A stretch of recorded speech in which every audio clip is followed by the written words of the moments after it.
Some of the Star Wars shows are terrible. Let's not beat around the bush. Yes, you have The Mandalorian, but that show completely devolved into fan service and references, with no substance. Then there's Book of Boba Fett, a show so awful that by the end of episode 3, I stopped watching it. The only thing that got me to return to the show was when I heard that The Mandalorian shows up, and while those episodes were alright, it had nothing to do with the plot of the show. And when the best part of your show is the episodes that have nothing to do with the main ideas, you've probably messed up. When Andor was originally announced, everyone pretty much had the exact same reaction. Boredom. A show based on a character from a movie full of forgettable characters didn't sound interesting to anyone who wasn't a die-hard Star Wars fan. The original Rogue One was a movie with incredible visuals and a meh story, so stretching out that story to 12 hours seemed like a plan for disaster. But somehow, with these 3 newly released episodes, they somehow pulled it off. The series follows Cassian Andor throughout the beginning of the rebellion. The only hint of this plot becomes visible towards the end of the 3rd episode, because the first 2 episodes are simply character building. The first episode of this show leaves things in a weird place, because other than the events at the very beginning, there is very little action, which is not necessarily a bad thing, but a majority of scenes in this episode are just Cassian talking to people into lying. This doesn't do a good job of getting us acquainted with Andor or anyone else, because a lot of the time we learn more about character by the choices they make.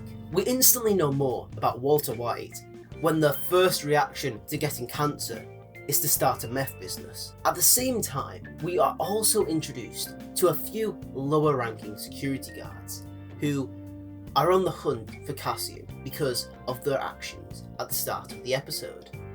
There is also a few scenes in which we are introduced to a tribe which becomes slightly more relevant to the plot as the episodes continue. Many people have pointed out how this series doesn't really feel like Star Wars, but this is clearly a great thing for this show, because it means that the show can't just use Star Wars iconography to succeed like Rogue One. The show must do this solely on original elements. The world building in this show is much better than many other Star Wars shows and movies. First of all, it actually gives a reason why people would join the Empire. The villains in this show are probably more heroic than the main character, because all they are really trying to do is uphold the law. It only gets a bit less heroic by the way they do so, when they start murdering people. But to be fair, Cassian also murders a lot of people in these first 3 episodes too. When the villains are more developed, it gives the audience a lot more to think about. Rather than just making the villains fascist and making them a faceless evil, the show makes you care for the villains in small ways, making you wonder if you're truly rooting for the right side. The music in this show is weird because it doesn't sound like the usual music you're used to, but it fits very well for this series, although many tracks can be. The episode ends in a weird place because it seemingly ends randomly with no hook to keep you watching. This show had to be a movie originally, like Obi-Wan was. There is no explanation for this weird pacing of episodes otherwise. Episode 2 is very similar to the first. It develops the relationship between Bix's partner, which seems unnecessary, but it makes sense based on something that happens later on. Other than that, this episode simply builds on the things introduced in the first episode. So that means we get more of Andor meeting with people that we don't learn very much about, while the security team is fleshed out and the tribe subplot continues. The 3rd episode is when things become great, because this is where all the previously introduced aspects get a resolution. We get Andor finally making a choice, where they decide to join Stellan Skarsgård's character. The tribe plotline concludes, revealing something about Andor's past, and the security team and Andor finally meet face to face. This episode is action-packed, so perhaps the slow opening was to save the budget for this episode. But there is really no excuse this should have been stretched to 3 episodes. You could easily fit these plot points into a shorter amount of time, like one long series premiere, or just 2 episodes, because there is so much filler in this, surprisingly coming from Andor, because they basically just walk around not accomplishing much.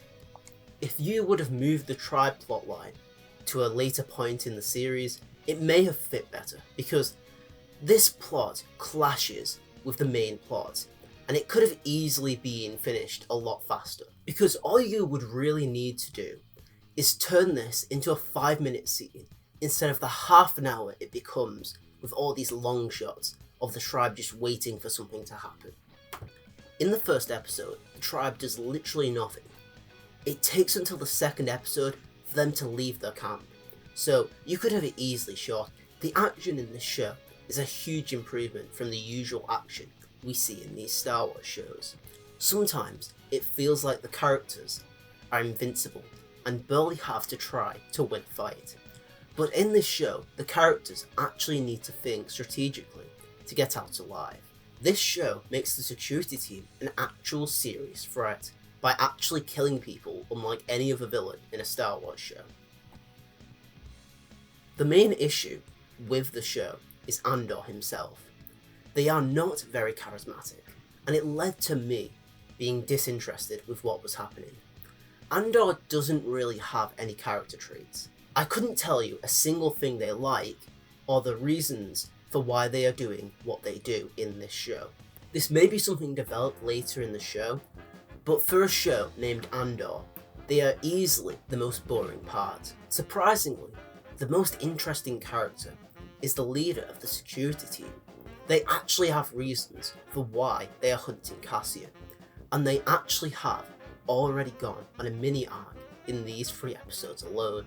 So I hope they return in episode 4, because they were by far the character I want to see more of. The thing that needs to improve for this show to stay consistently good is the side characters, because a lot of them don't have much to them and need a bit more of an active part in the story to be interesting. A thing that worries me about this show is apparently in the next episode the Empire appears, so I'm hoping it doesn't just become references and nostalgia. Another thing about the next episode that could be a deal breaker is the switch in director. This was something that killed Ms. Marvel, which had an incredible first episode, but the following episodes slowly got worse and worse until it was insufferable to watch. If the show can solve these issues, it may be better than The Mandalorian Season 1. I would give the first episode a 4 out of 10, the second episode a 5 out of 10, and the third episode a 6 out of 10. My overall rating for the series so far is a 5 out of 10. That doesn't mean it's bad, it just means it isn't something incredible, since it has massive pacing issues that could affect the weekly viewing experience, and the character writing needs improvement. Thank you for watching. If you enjoyed this video, you need to watch this video, where I break down the first 2 episodes of Obi-Wan Kenobi.